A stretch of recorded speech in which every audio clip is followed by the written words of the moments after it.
Egipto ocupa el extremo nordeste de África. Su territorio es un inmenso desierto de arena, pero atravesado por uno de los ríos más caudalosos del mundo, el Nilo, del cual saldría toda su riqueza y su grandeza. Sin embargo, ellas no fueron un regalo de la naturaleza, requería una organización, planificación y duro trabajo colectivo. Una vez por año el río aumenta su caudal, con lluvias del África tropical, y desborda impetuosamente. 3 meses después, las aguas bajan, y las costas quedan regadas y fertilizadas por el limo depositado por el río. Un verdadero regalo de la naturaleza. Aunque para aprovecharlo había que aprender a controlar la inundación que convertía las orillas en pantanos, y amenazaban con arrasar las aldeas. Ese fue el mérito del pueblo egipcio, civilización que es mundialmente conocida por las momias, las pirámides, Cleopatra, y por toda la bola de películas de cine hollywoodense que la han retratado. Pero, ¿cuál fue el verdadero origen del pueblo egipcio? Contrario a lo que nos dice la mitología o nos cuentan los conspiranoicos, los egipcios no fueron creados por Ra, ni tampoco son un remanente extraterrestre, sino que poseen un origen más humano, como el de las demás civilizaciones de la humanidad. En el caso de los egipcios, estos comenzaron hace unos 10.000 años, siendo un grupo de cazadores nómadas que recorrían la región del Nilo, en persecución de sus presas. 3.000 años más tarde esos grupos se comenzaron a constituir en aldeas, cuyos habitantes combinaban la caza y la pesca con algunos cultivos y domesticación de animales. Y a medida que las aldeas crecieron, comenzaron a organizarse en clanes totémicos, donde se creía que las fuerzas de la naturaleza se encarnaban en un determinado animal, planta u objeto. El tótem era el símbolo de ese ser sagrado, al que identificaban como su padre y protector, y todos los habitantes de la aldea eran sus descendientes, y por lo tanto, parientes entre sí. El gobierno del clan lo ejercían los ancianos, a excepción de los tiempos de guerra, cuando transferían el mando a un guerrero destacado. ¿Contra quién guerreaban estas aldeas? Contra los habitantes de otras aldeas, o bien contra las tribus nómadas del desierto, los cuales buscaban alimento. Con el tiempo la producción agropecuaria permitió el aumento de la población, y se encargaron entonces obras para controlar las crecientes y regular el riego. Esto permitió extender los cultivos y acrecentar el rendimiento de las cosechas. Si bien la caza y la pesca proporcionaban también alimentos, la tierra se convirtió en la base económica de la aldea, y cada clan se apropió de un territorio, lo explotó y lo defendió de otros clanes. La tierra entonces desplazó al tótem como centro de organización social. El poblador reconocía como sus iguales a los demás habitantes del nomo, o provincia, y la extensión del nomo marcó una diferencia entre los pobladores, los que vivían en la aldea, ya casi una ciudad, y los campesinos, que habitaban en las proximidades de los cultivos. Sin embargo, el tótem no desapareció, sino que se transformó en un ser sobrenatural, que había dado la tierra a los hombres, los protegía y velaba por los cultivos, y los poderes del tótem se manifestaban a través del jefe, quien interpretaba sus mandatos y dirigía su culto. El tótem era el dios del gnomo, y el jefe su sacerdote. En ocasiones los gnomos se enfrentaban entre sí, luchando por mejores tierras. Los vencedores fueron creando pequeños reinos, aunque en otros casos la integración se logró mediante alianzas. Posteriormente, hace 5.000 años antes de Cristo, el país quedó dividido en dos importantes reinos: el Alto Egipto, cuyo dios protector era Horus, el halcón, y el Bajo Egipto en el norte, que veneraba a Set, que honestamente no sé bien si sea un perro, un chacal o un oso hormiguero, y esta división se terminaría por ahí del año 3000 a.C., cuando el rey Menes, del Alto Egipto, conquistó el Bajo Egipto y unificó al país, fundando además la primera dinastía, al ser coronado como el rey de las dos tierras. Esta dinastía y la segunda gobernaron desde el año 3000 a.C. hasta el año 2800 a.C., aproximadamente, integrando el periodo arcaico de la historia de Egipto, o Tinita, llamado así por tener su origen en Tinis, ciudad del sur. A lo largo de esos 200 años, los reyes crearon sólidas estructuras políticas para reforzar la unidad y practicar una monarquía absoluta. Estos reyes fueron conocidos como los fara, o faraones, quienes eran considerados como descendientes de los dioses. Para gobernar esos extensos territorios, los faraones contaban con una gran cantidad de funcionarios. Entre los más importantes estaba el gobernador del Nomo, quien curiosamente también recibía el título de cavador de canales. Esto debido a la atención que se daba a las obras de riego, ya que de ellas dependía la riqueza del reino. Más allá de sus fronteras, Egipto mantenía una relación comercial con sus pueblos vecinos, por vía terrestre y marítima, gracias a los excedentes agrícolas, por los cuales podía pagar materias primas que no producía, como metal, madera, marfil y obsidiana. Con esos materiales los artesanos egipcios fabricaron utensilios, joyas, armas y adornos. Paralelo a ello, durante el periodo tinita también se desarrolló un sistema de escritura, donde los escribas eran encargados de registrar las anotaciones de todo tipo. También en esa época comenzaron a levantarse las mastabas, tumbas enormes para el sepulcro de los faraones, que eran tenidas como la residencia definitiva de este. A la cámara que contenía el sarcófago se sumaban otros recintos, con armas, alimentos, muebles y ofrendas, que según la creencia el muerto usaría en su otra vida. Más tarde vino la tercera dinastía, con la que se iniciaría el imperio antiguo en Egipto, que duraría 500 años. Durante el imperio antiguo la capital fue trasladada a Memphis, cerca de donde el río Nilo forma su delta, porque se consideraba que desde ahí se gobernaría mejor el territorio. El imperio antiguo es llamado también periodo menfita, por Memphis, o bien Edad de las Pirámides, porque ellas caracterizaron a esta época. La primera de estas fue la de Saqqara, obra del sacerdote Imhotep, durante los tiempos del faraón Sorcer. Posteriormente vino la de Giza, ya en los tiempos del faraón Keops. Esta pirámide en particular fue considerada como una de las 7 maravillas del mundo antiguo, y es la única que ha sobrevivido hasta nuestros días. Al igual que las mastabas, las pirámides sirvieron como la última morada para los faraones, teniendo cámaras sepulcrales donde era depositado el cuerpo del gobernante. Sin embargo, antes de ello el cadáver era preparado mediante un proceso de momificación, para que no se corrompiera. Esto debido a que los egipcios creían que la otra vida comenzaba después de la muerte, pero para alcanzarla debe evitarse que el cuerpo se pudriera, porque si esto llegaba a suceder, el alma ya no tendría un albergue al cual regresar, y andaría errando para toda la eternidad. Ahora, para edificar las pirámides forzosamente se requirió extraer, tallar, transportar y colocar toneladas de piedra. Y si tenemos en cuenta que cada una de estas pirámides debía terminarse antes de que muriera el faraón, o sea, en el menor tiempo posible, el resultado es que se necesitaban miles o quizás cientos de miles de trabajadores, los cuales además debían ser alojados y alimentados, por lo cual la logística y el potencial productivo de los egipcios debió ser enorme durante esta época. No obstante, los faraones no se limitaron a edificar grandes sepulcros, simultáneamente realizaron grandes obras de riego, edificios públicos, templos y graneros. Debieron además administrar los nomos que formaban al reino, mantener la unidad, el orden, dictar justicia y comerciar con los países vecinos, o incluso pelear contra ellos, como fue el caso de Nubia y de Libia, donde las expediciones militares del faraón regresaron victoriosas con un jugoso botín. Al igual que las pirámides que edificaban, la estructura social de los egipcios también tenía forma piramidal, con el faraón en la cúspide, seguido de los altos funcionarios y sacerdotes del reino, y en la base de la estructura, la masa de la población, integrada principalmente por campesinos y artesanos que trabajaban en los grandes talleres reales. A la pirámide de Keops pronto se sumaron las de Kefren y Miserino, edificadas por los faraones del mismo nombre, y la Esfinge, criatura mítica con cuerpo de león y cabeza de hombre, que bueno, seguramente habrás visto por ahí en alguna postal turística. Durante la Edad de las Pirámides existieron 4 dinastías en Egipto. Entre la tercera y la quinta, sus faraones consolidaron la centralización del poder. Sin embargo, a partir de la sexta dinastía, el gobierno entró en crisis. Resulta que los faraones venían recompensando con tierras a los sacerdotes y gobernadores de los nomos. Dichas dádivas tuvieron más tarde un carácter sucesorio, o sea que los descendientes heredaban los bienes y cargos, y este derecho fue creando una nobleza de tipo feudal, que llegaría a competir con el mismísimo poder faraónico. Además, los privilegios económicos y políticos de esa nobleza fueron debilitando la centralización del gobierno, provocando que gran parte de las riquezas ya no llegaran a Memphis, la capital, sino que se quedaran en los nomos, o bien en poder de los templos y de los sacerdotes. Resquebrajada así la unidad del reino, estallaron luchas internas. La anarquía y la guerra civil se generalizaron.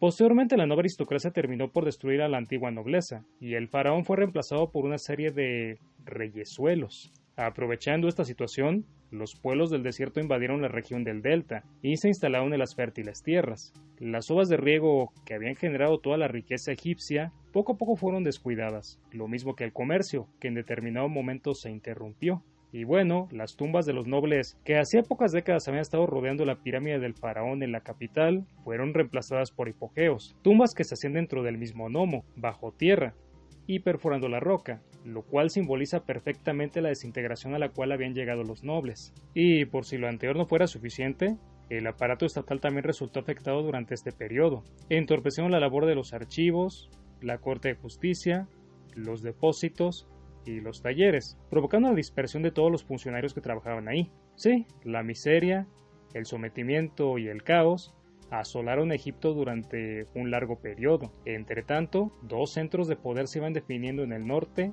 y en el sur. En el norte estaba el de Heraclópolis, mientras que en el sur estaba el de Tebas, lo que provocaría que durante 90 años Egipto tuviera dos gobiernos simultáneos, el de la 10ª dinastía de Heraclópolis y el de la 11ª tebana. Finalmente, como hizo el rey Menes 1000 años atrás, los príncipes de Tebas impusieron su autoridad y reunificaron al país, por ahí del año 2000 a.C., recuperando con ello la grandeza de Egipto. A este periodo se le conoce con el nombre de Imperio Medio, o Tebano, e iniciaría con el gobierno de Mentuhotep I, gobernante que emprendería expediciones contra Nubia y Libia, con el objetivo de asegurar sus fronteras. Posteriormente vinieron Mentuhotep II y Mentuhotep III, quienes continuarían con la obra de su predecesor, pero se cree que al morir Mentuhotep III se produjo un golpe de estado, debido a que la sucesión no recayó en ningún miembro de la familia real, sino en el visir, Amenhotep, fundador de la 12ª dinastía. Entre las piadas medidas de Amenhotep, este decidió trasladar la capital a Menfis, y desde ahí se ocupó de reorganizar toda la administración pública, alentando la formación de escribas, indispensables para las funciones burocráticas. Pero, sospechando que su sucesión podía ser turbulenta, Amenhotep I compartió el gobierno con su hijo, Sesostris, que, convertido en el brazo armado de su padre, realizaría numerosas expediciones militares, llegando hasta Palestina e incursionando en el sur, donde sometió a los libios y a los nubios. Sin embargo, las sospechas de Amenhotep resultaron ser ciertas, y una conspiración puso fin a su vida en el año 1962 a.C. Regresando de Libia, Sesostris se enteró de la muerte de su padre y, adelantándose a su ejército, entró secretamente en Menfis y, váyase a saber cómo, desbarató la conspiración que había asesinado a su progenitor. Entonces se instaló el gobierno de Sosestris, que duraría 38 años, y durante los cuales se consolidaría todo lo conseguido por los anteriores faraones del Imperio Medio. Restauró el prestigio de la monarquía, recuperado económicamente y custodiado por fortalezas permanentes, Egipto revivió su grandeza material, así como cultural y religiosa.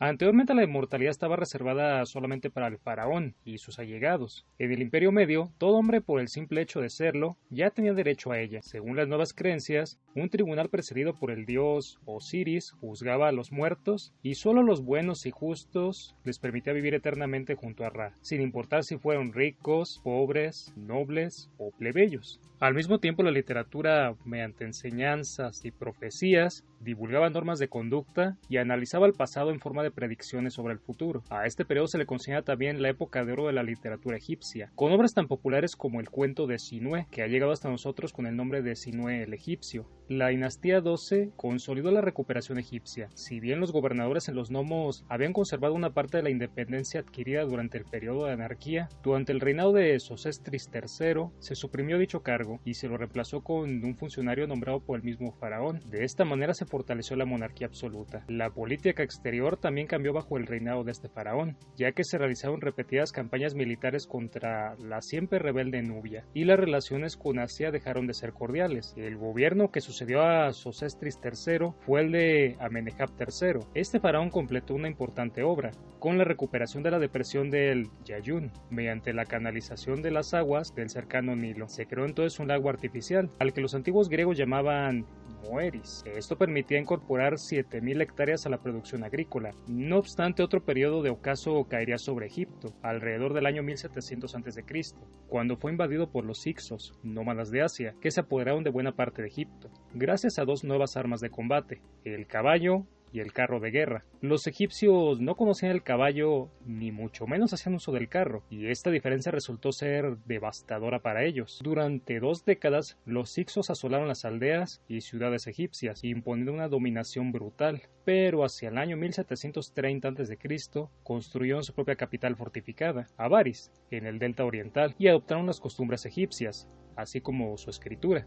Hacia el año 650 a.C., Egipto presentaba esta división, el delta y el centro eran ocupados por los Hicsos, mientras que el Alto Egipto era gobernado por Tebas, pero pagando pesados tributos a los Hicsos. Y así fue hasta que los príncipes tebanos decidieron nuevamente rescatar al reino. Primeramente unificaron a los nomos del sur, después guerrearon contra los Hicsos, que contaban, además, con el apoyo de ciertas regiones egipcias. El faraón Camoset penetró en Egipto Medio, con sus fuerzas, y derrotó a los Hicsos, en el norte de Hermópolis. Pero el triunfo definitivo lo terminaría obteniendo años más tarde su sucesor, Amosis I.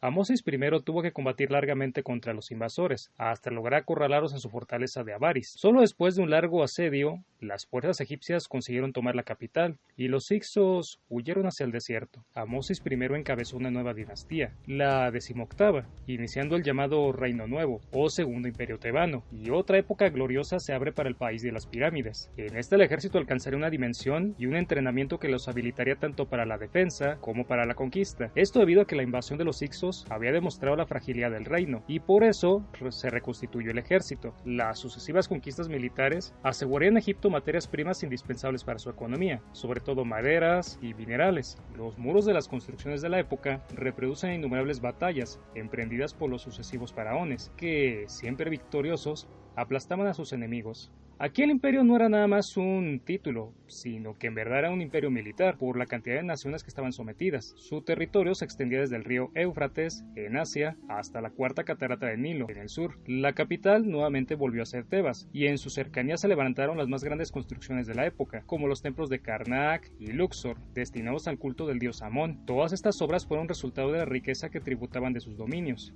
Más tarde, durante el reinado de Tumopsis, los ejércitos egipcios emprendieron numerosas expediciones militares contra Asia, aplacando rebeliones en Siria y en Palestina. Las conquistas de Tumotsis III se sucedieron durante 16 años, en los cuales se incorporaron varios territorios al imperio. Sometidas Palestina y Siria, Egipto ocupó sus puertos más importantes. De esta manera contó con una vía marítima para abastecer a su ejército y para pelear directamente, como lo hicieron contra los mitanios, que sublevaban a las poblaciones sirias sometidas. Los mitanios habitaban en Mesopotamia e invadieron la región siro-palestina para reclutar aliados que les ayudaran a combatir al imperio. Y los egipcios solamente les dijeron, pues no te pases de verga. Los enfrentaron, los derrotaron y los mitanios se replegaron hasta el Éufrates, embarcándose hacia su país.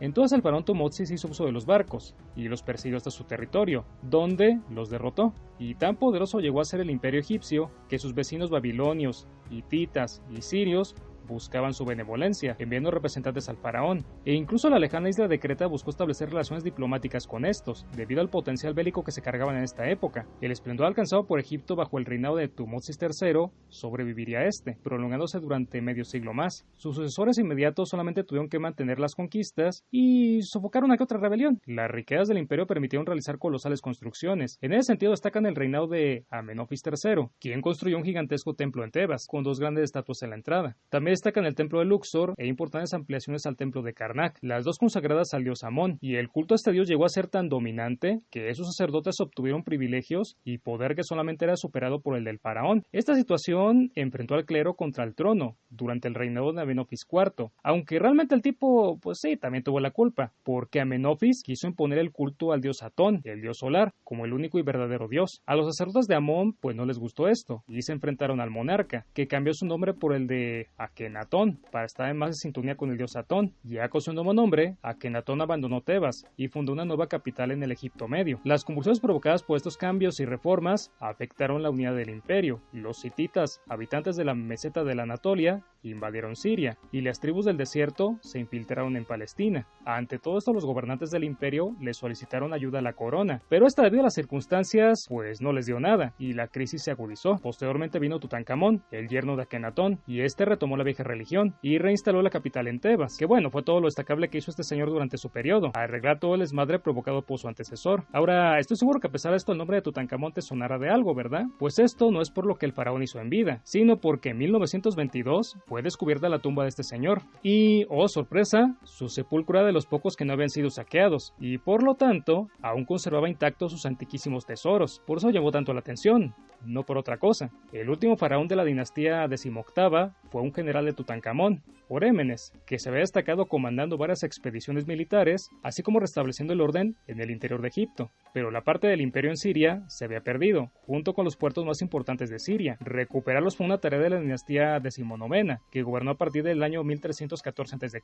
Su primer faraón fue Ramsés I, militar de profesión como Erómenes, quien lo había nombrado como su heredero, sin que existiera ningún parentesco entre ellos. Su reinado fue más bien breve, pues ocupó el trono ya avanzada edad. Su hijo Seti lo sucedió a su muerte. Seti I emprendió numerosas campañas militares contra, otra vez, Nubia, Libia, Palestina y Siria, continuando con la recuperación de territorios iniciada por Erómenes. Pero si bien sus éxitos militares permitieron reconstituir al imperio, a su muerte Egipto sería objeto de numerosos ataques. Su hijo Ramsés II tuvo que tomar las armas en cuanto fue coronado, para rechazar las invasiones de piratas del Mediterráneo, que penetraron en la región norte y delta de Egipto. Y aprovechando la presencia de los piratas, los libios también penetraron en la región oeste de Egipto. Contra estos dos rivales tuvo que luchar Ramsés II. Sin embargo, sus mayores esfuerzos se darían en Asia, lugar donde realizaría varias campañas militares contra los hititas, que ocupaban de nuevo la región de Siria. Si bien Ramsés II no pudo someter a los hititas, sí consiguió cuando menos mantenerlos a raya, hasta que estos le propusieron un tratado de paz, que se ratificó más tarde cuando una princesa hitita se convirtió en una de las esposas del faraón.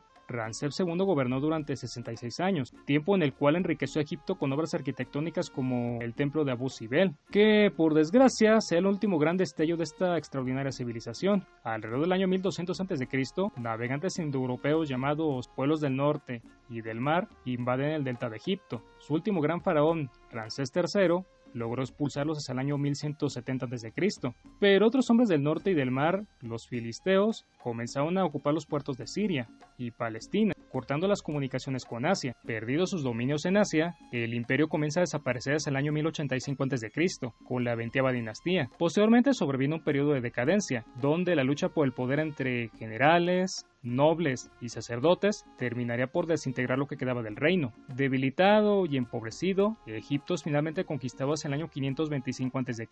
por el rey persa Cambises, incorporándolo a partir de ese momento como provincia al imperio persa. El antiguo Egipto estuvo situado al noreste de África. Colindaba al norte con el mar Mediterráneo, al sur con Nubia, al este con Mesopotamia y al oeste con el desierto de Libia. Es una región atravesada de sur a norte por el río Nilo, que tiene una extensión de 6.700 kilómetros. Nace en el corazón de África, en los lagos Alberto y Victoria, y termina en el delta, que desemboca en el mar Mediterráneo. Egipto, en la etapa predinástica, antes de su consolidación como imperio, estuvo dividido en el Alto Egipto, constituido por 33 nomos o provincias, y el Bajo Egipto, integrado por 20 nomos. Hacia el año 3000, el faraón Menes unificó Egipto en un solo imperio. A partir de ese momento comienza el periodo conocido como el Imperio Antiguo. La política, la economía, la sociedad y la religión de los antiguos egipcios giraba en torno al río Nilo, que es el río sagrado de la vida y de la muerte. El río Nilo representaba para los egipcios un gran enigma, pues desconocían el origen de la crecida de sus aguas, que se sucedía durante los meses de junio a agosto, para volver su cauce en el mes de diciembre, dejando las tierras ribereñas en óptimas condiciones para la siembra. Como los egipcios vivían en una región sin lluvias y no podían explicar las causas de las crecidas del río, decidieron venerar al río y relacionar con él algunos aspectos de su religión.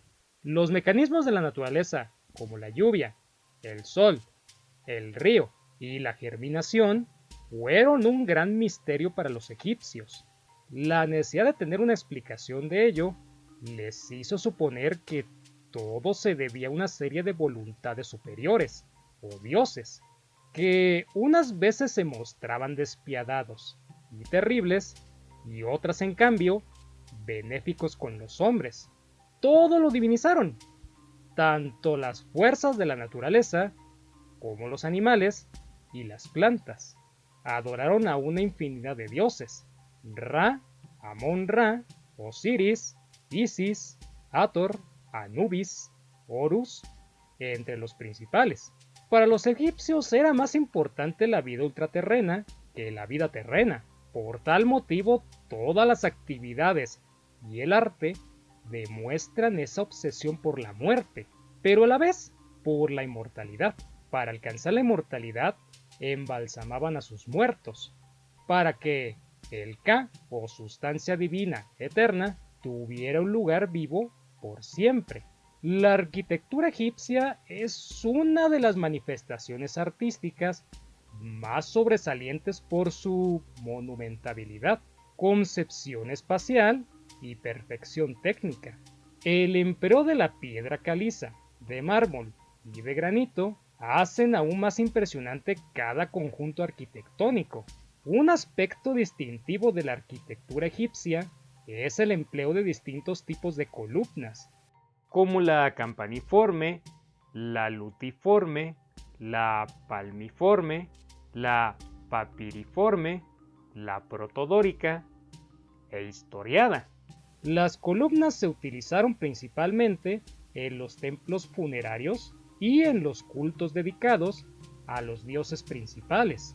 Pero la principal manifestación de esta arquitectura la encontramos en las tumbas, que los egipcios construyeron como residencias eternas para los nobles y faraones. Entre estas se distinguen las siguientes: las mastabas, tumbas reales y de los nobles del antiguo imperio; pirámides escalonadas, tumbas reales como las del conjunto de Sagara; pirámides lisas, tumbas reales como las del conjunto de Giza; y los hipogeos, tumbas reales excavadas en las montañas. Las pirámides lisas del conjunto de Giza figuran entre los más grandiosos monumentos realizados por el ser humano en toda la historia de la humanidad. En ellas se aplicaron cálculos matemáticos muy precisos, pues para poder lograr dar una inclinación de un ángulo de 90 grados en cada lado de la pirámide, tuvieron que haber conocido el número pi, ya que existe una relación entre la altura de la pirámide y el perímetro de la base. La altura de la pirámide es igual al radio de un círculo, que es la base de dicha pirámide. Además de las tumbas, se construyeron grandes templos dedicados al culto público o privado de los diferentes dioses que adoraban a los egipcios. Acerca de los templos, se puede mencionar los de Karnak y Luxor, con sus características principales: la avenida de las esfinges, los obeliscos, el pilón, que no es el que va hasta el final, sino que así se le dice a la fachada del templo, la sala o postila, y el santuario donde se localizaba la figura del dios al que estaba dedicado el templo. La escultura representa principalmente figuras humanas o de dioses en forma de animales. La costumbre de colocar en las tumbas modelos de piedra que figuraban al difunto servían para albergar al doble o Ka, en el caso de que desapareciera la momia. O sea, que pues era un refugio donde el alma podía ir a parar si el cuerpo desaparecía. Esto dio un gran impulso a la estatuaria.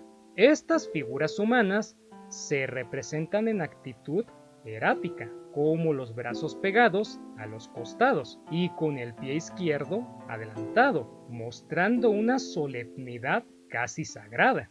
Los géneros escultóricos realizados por los egipcios son los siguientes. Número 1. El retrato, que es una representación de faraones, nobles o funcionarios. Número 2. Monumental, faraones o dioses. Número 3. Relieve, interpretación de escenas de la vida cotidiana, de la vida del faraón y de los dioses. Maqueta, que son pequeñas figuras de seres humanos, animales u objetos encontrados en el interior de las tumbas reales. La pintura para los egipcios estaba destinada a consolidar la idea de la eternidad, que para ellos simbolizaba lo perdurable y lo sagrado.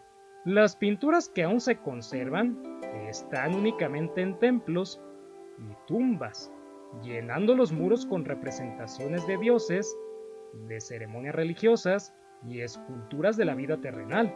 La composición formal de las figuras sigue el principio de antiperspectiva, en donde parte de la persona u objeto está de perfil y parte de frente. Por ejemplo, en la figura humana, el rostro aparece de perfil y el ojo de frente, el torso de frente y los brazos y piernas de perfil. O sea, bueno, es una posición bastante rara, la cual pues es impracticable en la vida real. Y bueno, es un convencionalismo propio de la pintura egipcia, especialmente aplicado en las figuras humanas. También el empleo de color sigue un convencionalismo o código cromático, al destinar un color distinto a cada tipo de figuras u objetos. De esta manera se usa el azul turquesa para las figuras de dioses, el rojo para las figuras masculinas, el amarillo para las mujeres, el verde para la vegetación, el negro para los objetos y el blanco para las ropas. Hacia el año 5000 a.C., la humanidad se organizó en ciudades-estado, las cuales fueron las primeras civilizaciones propiamente dichas. Parece que el proceso ocurrió simultáneamente en diferentes sitios del mundo. Quizá nunca sepamos qué hizo que los hombres cambiaran la vida nómada por el sedentarismo. Tampoco se ha determinado cuándo ocurrió esto. Todo lo que sabemos se basa en los restos físicos que han sido excavados hasta el momento. Todas las grandes civilizaciones se concentraron en los valles de los principales ríos. El amarillo en China, el Indo en la India, el Tigris y el Éufrates en el Medio Oriente y el Nilo en Egipto. La civilización egipcia no fue quizá la primera, pero sí llegó a convertirse en la más grande de las culturas antiguas. Casi al mismo tiempo que se establecieron las primeras civilizaciones, la humanidad desarrolló también la agricultura. La inundación anual de los valles en los que se establecieron esas primeras civilizaciones depositaba abundante limo en las tierras de los alrededores, como ocurrió con el río Nilo, permitiendo que los antiguos egipcios cultivaran lo suyo. Originalmente, Egipto se encontraba dividido en dos reinos, el Alto Egipto y el Bajo Egipto. Estos fueron unidos alrededor del año 3100 a.C. por el faraón Menes, quien fundó la primera dinastía. El periodo conocido como el Imperio Antiguo duró desde la dinastía 3 hasta la dinastía 6. El periodo del Imperio Nuevo, por otro lado, fue una gran época de expansión militar, desde Nubia en el sur hasta el río Éufrates en el este. Los egipcios erigieron pirámides, enormes monumentos funerarios, para albergar el cuerpo de sus faraones. El faraón era enterrado junto con objetos valiosos, para que los portara en su viaje al más allá. La gran pirámide de Keops fue construida hacia el año 2551 a.C. Después del 2150 a.C., ya no se construyeron pirámides, y los reyes fueron sepultados en tumbas subterráneas de piedra. Con el paso de más de 6000 años, es muy difícil que tengamos en la actualidad un concepto completo de la vida cotidiana en el antiguo Egipto.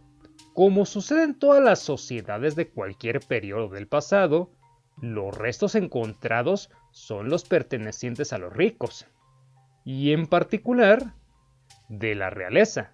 Las monumentales construcciones, el arte y los artefactos dicen mucho del grado de sofisticación y riqueza de la sociedad egipcia, pero informan muy poco sobre cómo vivía la gente común.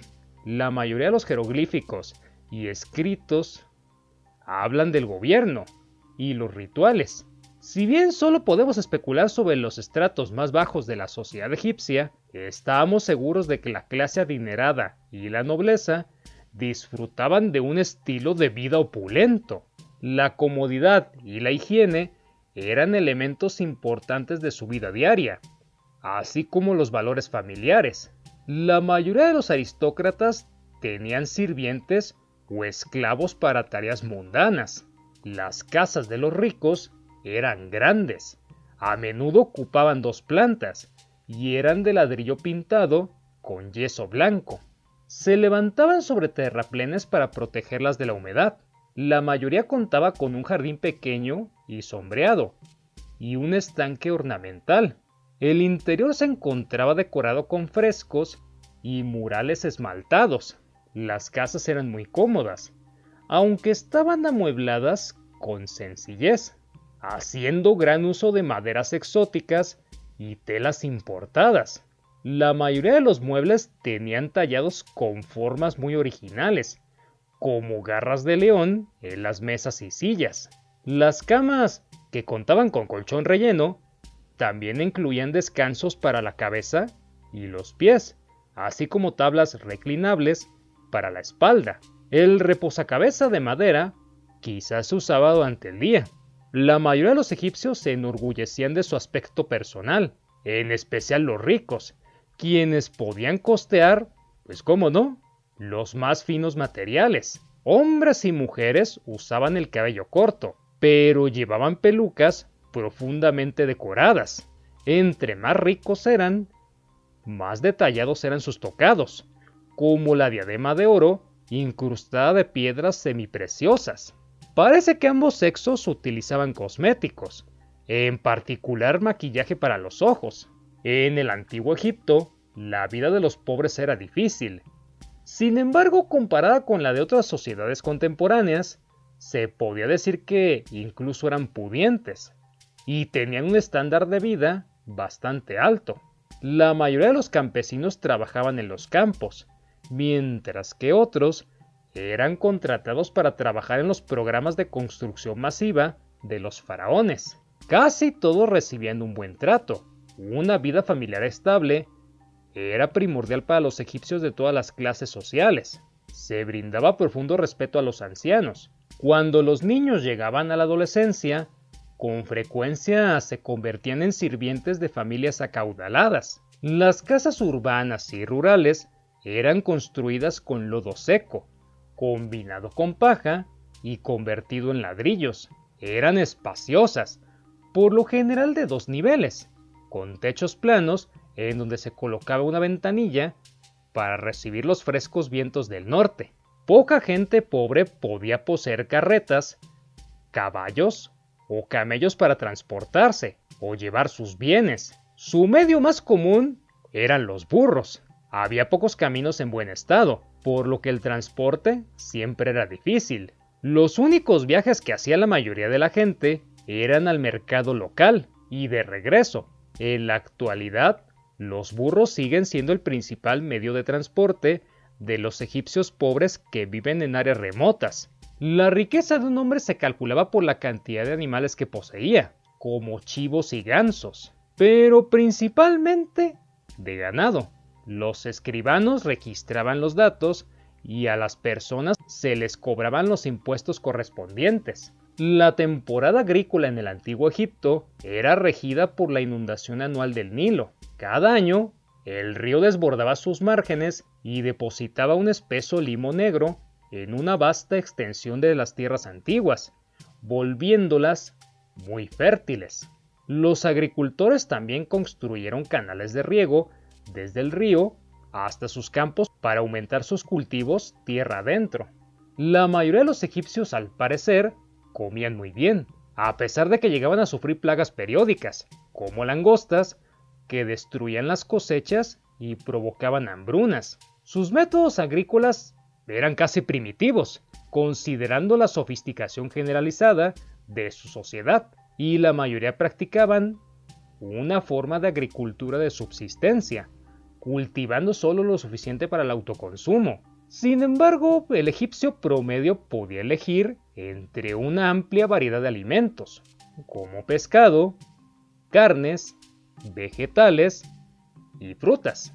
También perfeccionaron la técnica de incubación artificial de pollos, para asegurar el suministro abundante de aves. Tenían una gran predilección por el vino, en especial entre los ricos, y lo elaboraban con uvas y dátiles. Durante el siglo VII después de Cristo, Egipto fue invadido por los árabes, quienes cambiaron muchas de las costumbres fundamentales.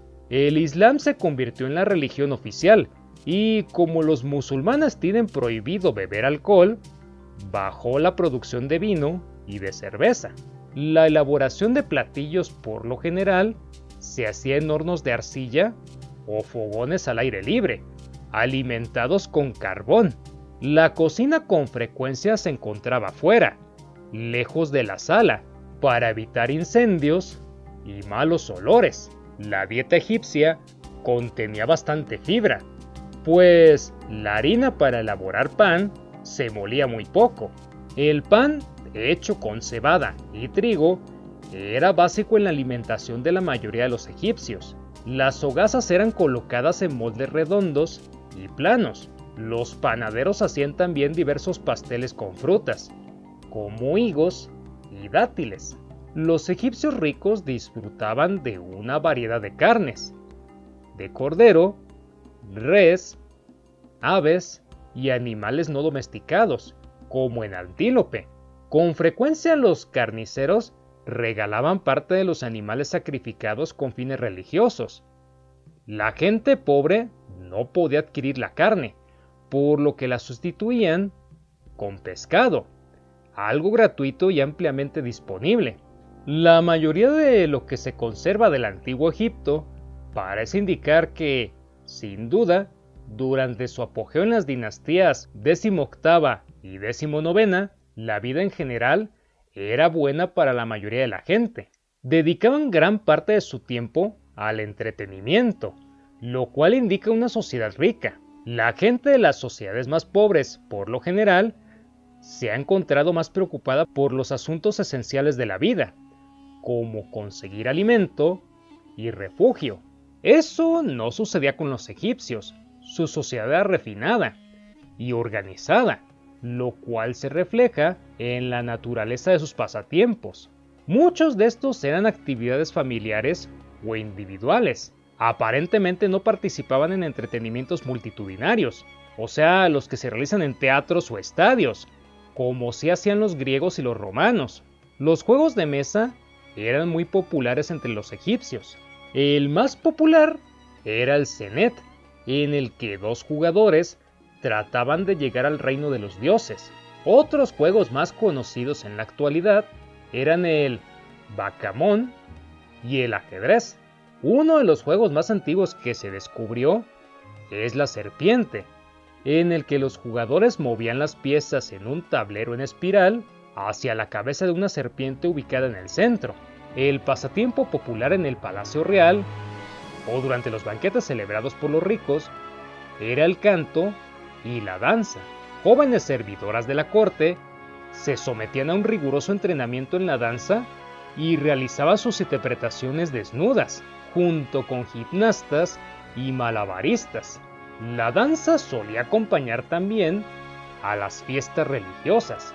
A todos los egipcios les gustaba adornar sus cuerpos con cosméticos de colores brillantes o con joyería, incluso a las clases más pobres, quienes utilizaban materiales más baratos.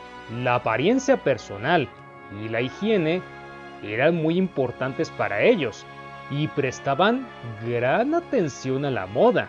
Egipto era el centro de la mayoría de las rutas comerciales hacia el Mediterráneo y se adquirían con rapidez nuevos materiales traídos de lugares como la India.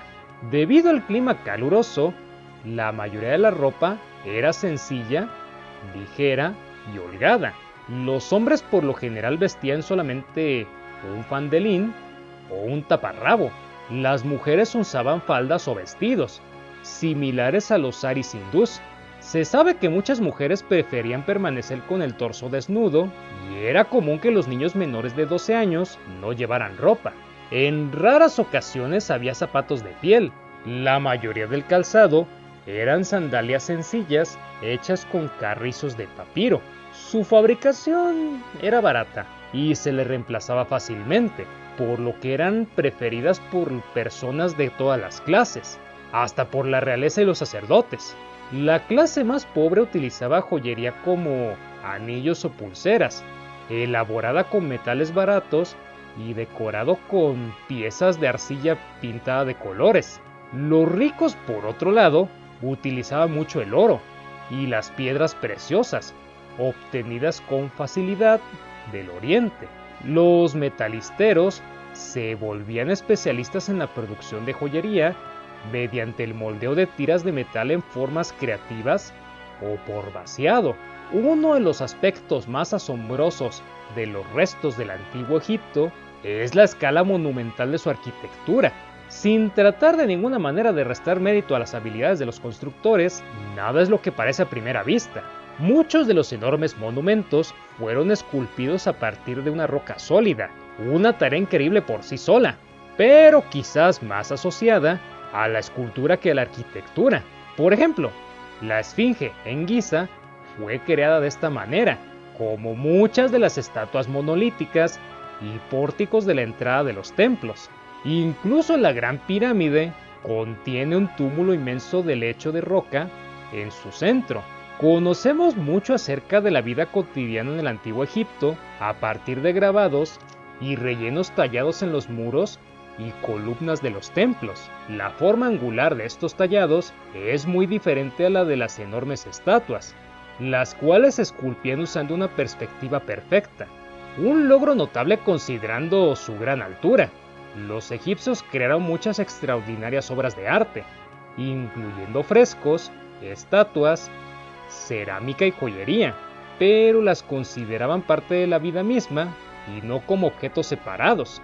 El arte consideraba no solo una parte esencial de la arquitectura, sino de la vida misma. Narraba una historia e intentaba colocar todo en un orden material. Los textos y jeroglíficos anexos explican lo que el artista plasmaba. Los obeliscos son monolitos altos y rectangulares, rematados en pico. Por lo general eran colocados en pares a la entrada de los templos. Los jeroglíficos tallados en sus partes laterales señalaban quiénes los habían construido y a qué deidad estaban consagrados. Los antiguos egipcios poseían notables aptitudes médicas. Los textos que aún se conservan también revelaban que conocían la anatomía humana con sorprendente exactitud. Sin embargo, el tratamiento médico era una extraña combinación de magia y ciencia. Con frecuencia los médicos y hechiceros trabajaban unidos para preparar pociones destinadas a alejar a los espíritus malignos. Se creía que muchos padecimientos eran causados por seres en forma de gusano que debían ser expulsados del cuerpo. La mayoría de sus remedios herbales, como el ajo, utilizado tanto en la cocina como en la medicina, se siguen aprovechando en la actualidad. Los talismanes mágicos en forma de amuletos se usaban para proteger de la enfermedad y se hacían ofrendas votivas y sacrificios a los dioses. Puesto que los egipcios creían en el más allá, no pensaban que la mala salud fuera algo exclusivo de los vivos, de manera que enterraban amuletos mágicos junto a sus difuntos, para que los protegieran en el inframundo. La esperanza de vida era en general elevada, por eso muchos egipcios llegaban a los 80 años, o quizá más. Los egipcios ya tenían dentistas. Estudios efectuados en momias revelan que estos poseían avanzados conocimientos de odontología. Los médicos egipcios no practicaban medicina general, sino que se especializaban en una parte del cuerpo. El historiador griego Diodoro Sículo señalaba que el Estado egipcio cubría los salarios de los médicos, permitiendo dar tratamiento gratuito a las personas durante una época de guerra o en cualquier viaje dentro de Egipto. Los sacerdotes, en particular, debían mantenerse sanos y estaban obligados a obedecer estrictos códigos de higiene. Por ejemplo, debían de afeitarse por completo la cabeza. Los embalsamadores sabían de anatomía, aunque no eran médicos. Comprendían las causas de la putrefacción corporal, por lo que extraían todos los órganos internos y bombeaban una sustancia bituminosa dentro del cuerpo para preservarlo en su viaje al más allá. En la sociedad egipcia, la gente común vivía con un ritmo de vida algo relajado, en el que gozaban de tiempo libre para el placer y la socialización.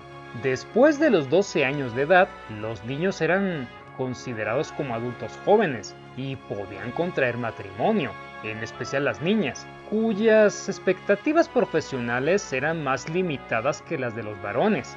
Después del matrimonio, los hombres estaban obligados a sostener a su familia.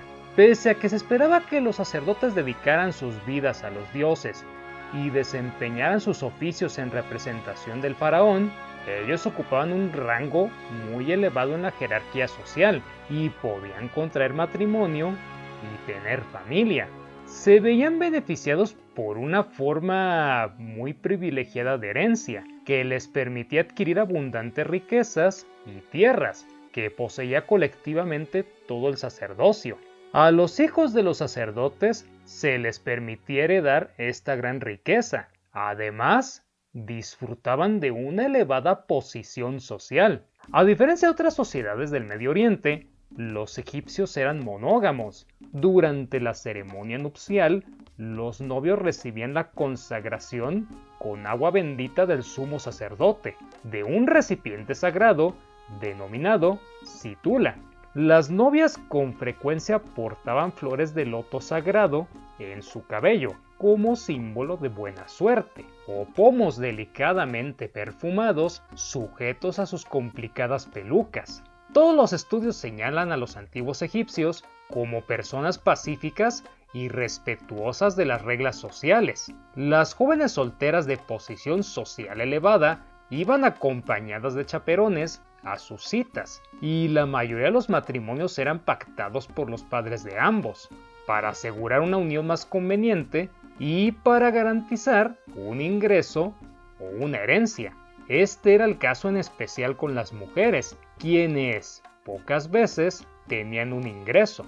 La antigua sociedad egipcia era dominada por los hombres, aunque había algunas mujeres en posiciones de poder o autoridad. No obstante, ellas representaban un papel importante en la consecución de un ambiente familiar estable. Solo los ricos podían mantener sirvientes o esclavos que realizaran las tareas más arduas. En la mayoría de las familias, la responsabilidad de atender la casa, cuidar a los niños, cocinar y limpiar recaía en la mujer. Había pocas profesiones abiertas a las mujeres. La mayoría de médicos y sacerdotes eran hombres, aunque de manera ocasional una mujer de alto nivel social podía convertirse en sacerdotisa. Aún así, el dominio masculino era más costumbre que ley. Dos de las funciones principales de las mujeres eran confeccionar ropa para la familia y lavarla. El material más común era el lino, del que se usaba el tallo de la planta para fabricar una tela resistente y durable. El primer telar apareció en Egipto hacia el año 3000 a.C. Entre los años 5000 y 3100 a.C. florecieron dos reinos individuales, el Alto y el Bajo Egipto. Hacia el año 3100 a.C., el rey Menes unió los dos reinos y fundó la primera dinastía. La civilización egipcia floreció después de esa fecha. Los asentamientos se centraron principalmente en el mismo valle del Nilo. Durante el periodo del Imperio Nuevo, o sea entre el 1550 y 1070 a.C., Egipto extendió sus dominios para formar un pequeño imperio que abarcaba desde Nubia en el sur hasta Sumeria y Siria en el norte. Si bien, en general, no se trataba de una nación guerrera, Egipto adoptó una postura agresiva hacia sus vecinos, ello con el fin de proteger sus fronteras. Era un país rico y con frecuencia atraía la atención de otras naciones, por lo que la prioridad de su ejército se centraba en proteger sus fronteras. Posteriormente, Egipto fue sometido a oleadas sucesivas de invasiones. Fue cuando decayó la grandeza de la primera civilización y llegó a convertirse en una simple provincia, primero de los persas, luego de los griegos, luego de los romanos y finalmente de los árabes, quienes sustituyeron la cultura egipcia por la suya. Las armas favoritas del ejército egipcio eran las lanzas y las hachas de guerra. Con frecuencia, las hachas eran muy detalladas, con cabezas de bronce. Los soldados portaban, por lo general, una armadura ligera, cascos y grandes escudos de madera para protegerse de las flechas o las lanzas arrojadas por el enemigo.